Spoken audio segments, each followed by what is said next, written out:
La semana pasada salió Pokémon Unite para Nintendo Switch. Si tenés una Switch y tenés ganas de agregarme para jugar, acá está mi código.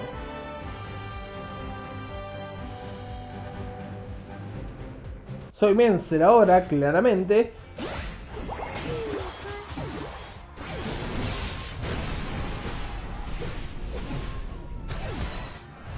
Ya estoy en rango experto. Y miren el outfit que me dieron. Sí, soy una Pokégirl, adivina dónde guardo mis Pokébolas. Buenos a todos, ¿cómo están? Yo soy Ledak de Lamoni Games y sean bienvenidos a un nuevo video. En el día de hoy vamos a hablar de los diferentes géneros de videojuegos que hay. Esto es una generalización para cubrir varios géneros que luego en futuros videos probablemente vaya explicando un poco más en detalle. Para empezar, ¿qué es el género de un videojuego? ¿Significa que solo está disponible para hombres? ¿Mujeres? ¿Otros? El género de los videojuegos es una forma de categorizar a los mismos en base a su jugabilidad. O sea, basándose en cómo son, casi ignorando completamente las diferencias visuales y o narrativas. Por lo que un videojuego puede caer bajo más de un mismo género al mismo tiempo, siendo su principal mecánica normalmente su género principal. Por ejemplo, podemos tener un RPG que sea FPS, pero si su mecánica está en ser un juego de disparos en primera persona, este va a ser un FPS con elementos de RPG. Y esto es algo que viene pasando desde siempre. Los desarrolladores fueron inventando diferentes géneros teniendo en cuenta la representación gráfica como el género pixel art, interacciones entre jugadores y el entorno como los juegos de supervivencia o sus mecánicas como un FPS. Siendo este último, o sea, las mecánicas, el factor que más se utiliza normalmente al momento de categorizar a los videojuegos. Empecemos por los videojuegos de acción. Yo creo que esta es una de las categorías más comunes al momento de categorizar un videojuego. Estos requieren que el jugador haga uso de sus reflejos, puntería y habilidad, normalmente implicando combate, superar obstáculos o peligros. Dentro de los videojuegos de acción tenemos varios subgéneros, como por ejemplo los de lucha. En los videojuegos de lucha el jugador debe, luchar, si no, no se llamaría juego de lucha. En estos tipos de juegos normalmente se utiliza una cámara lateral. Y digo normalmente porque hay videojuegos que utilizan un entorno en 3D para realizar los combates, como el Budokai Tenkaichi 3 de Dragon Ball Z. Me da una Play 2 chipeada, por favor.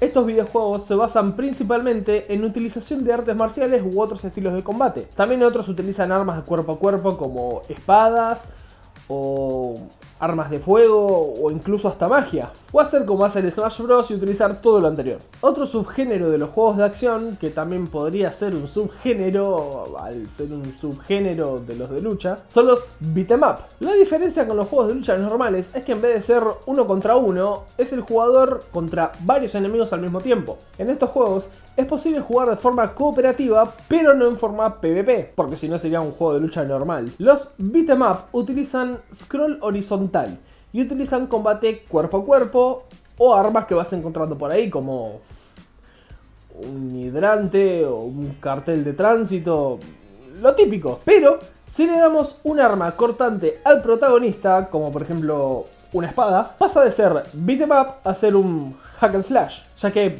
beat'em up sería algo así como cagarros a piñas y hack and slash sería algo así como cortar todo lo que se mueva. Los videojuegos plataformeros son considerados de acción también, ya que el jugador debe utilizar sus reflejos y habilidad para evitar peligros. En estos juegos se deben esquivar obstáculos, ya sea saltando, nadando, básicamente haciendo actividad física. En los plataformeros, normalmente el jugador no puede atacar directamente, solamente saltar sobre los enemigos, o si tiene algún ataque, normalmente es un golpe simple, sin complicar demasiado las mecánicas. Como por ejemplo puede ser una patada, un golpe de un bate, o lo que sea. Y no nos olvidemos de lo que le da el nombre al género, plataformas, para poder subirse. Otro subgénero de los juegos de acción, que luego pasaron a ser un género principal con sus propios subgéneros, serían los de disparos, mejor conocidos como shooters. Yo creo que los shooters pueden clasificarse básicamente en dos: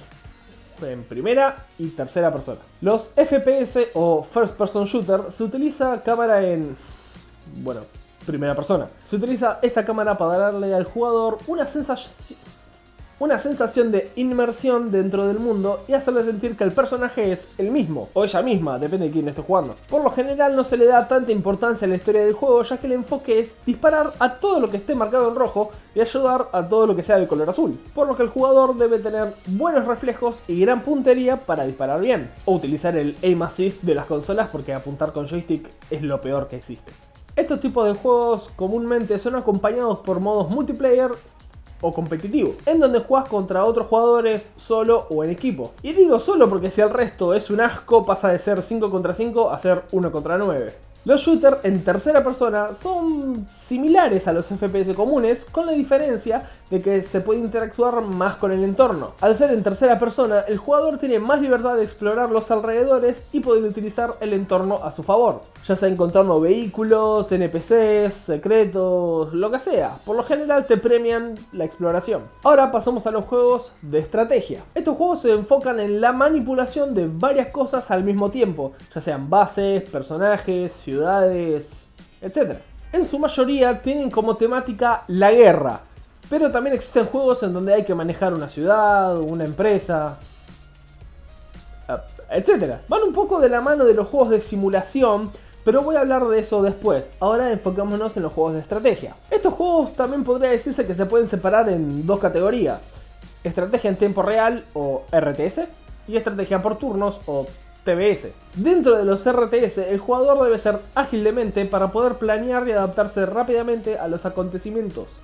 Unos ejemplos de estos son los Age of Empires, mientras que los TBS son un poco más relajados, porque puedes adaptarte sin la presión de que si te pones a pensar va a caer tu enemigo con un ejército de elefantes y que encima dice no solo vengo jugando, y él está en plena edad imperial y vos recién pudiste avanzar a la edad feudal y le pediste ser tu aliado para pelear en contra de la CPU, pero no, tenía que humillarte y enfocarte en vos. ¿Cómo haces, Ezequiel, para controlar a tu caballo, los aldeanos, los soldados, las tecnologías, todo al mismo tiempo?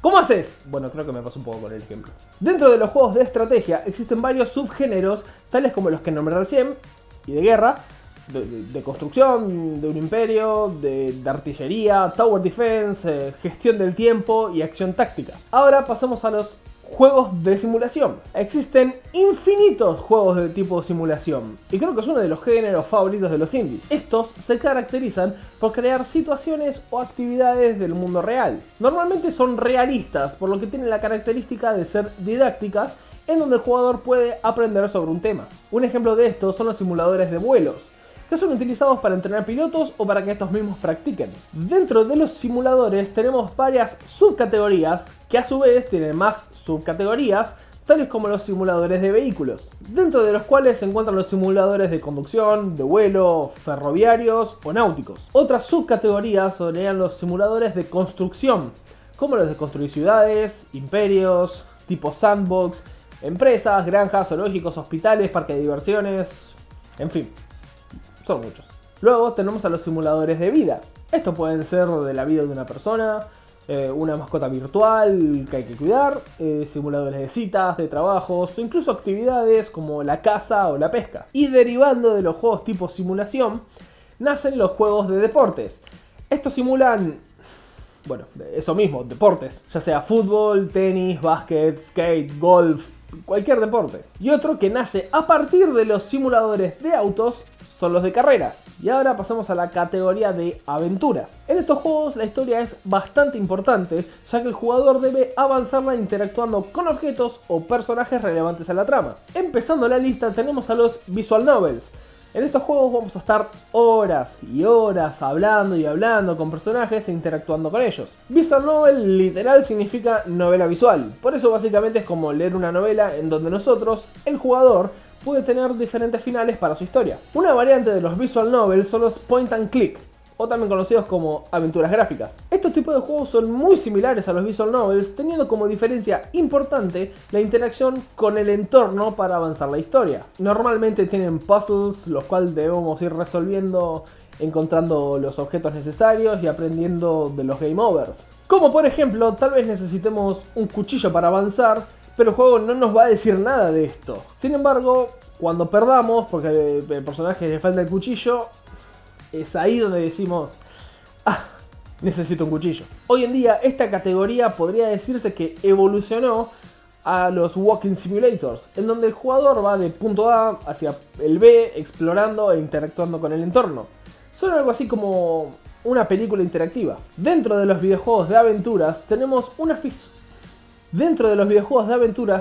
una fusión entre las principales categorías, los juegos de acción, aventura. En estos juegos se premia la exploración manteniendo elementos importantes de los juegos de acción, en donde se debe pelear para avanzar, por ejemplo, la saga de los Legend of Zelda, los Tomb Raider, The Last of Us, etc. Y muchos de estos podrían también caer dentro de la categoría de un third person shooter. Y a partir de los juegos de acción-aventura nacen los juegos de horror, en donde uno debe sobrevivir a un escenario terrorífico, o los juegos de sigilo, en donde para avanzar exitosamente el jugador no debe ser visto. También los juegos tipo Battle Royale, en donde se enfrentan todos contra todos y puede haber un solo jugador victorioso. Y los juegos de rol, que ya hablé de estos, así que te regalo este video.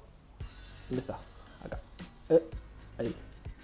Este video, que si querés saber más sobre estos de rol, anda a verlo. Y para resumir todo, básicamente existen solo dos géneros principales, siendo estos los de acción y los de aventura. El resto son simplemente modificaciones o adaptaciones de los mismos. Por ejemplo, juegos de música caen dentro de los simuladores. Los simuladores bajo los juegos de acción. Si bien un juego musical no es de acción, sí lo tiene dentro de sus raíces. Y esto es todo por hoy. Denme un like si les gustó o se aprendieron algo nuevo el día de hoy. Compartan este video a un amigo que le interese el desarrollo de videojuegos. Suscríbanse si no lo están, subo videos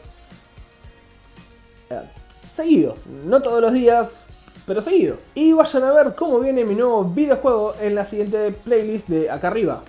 Por acá. Ahí. Les mando un saludo y nos vemos eventualmente en un nuevo video. Bye.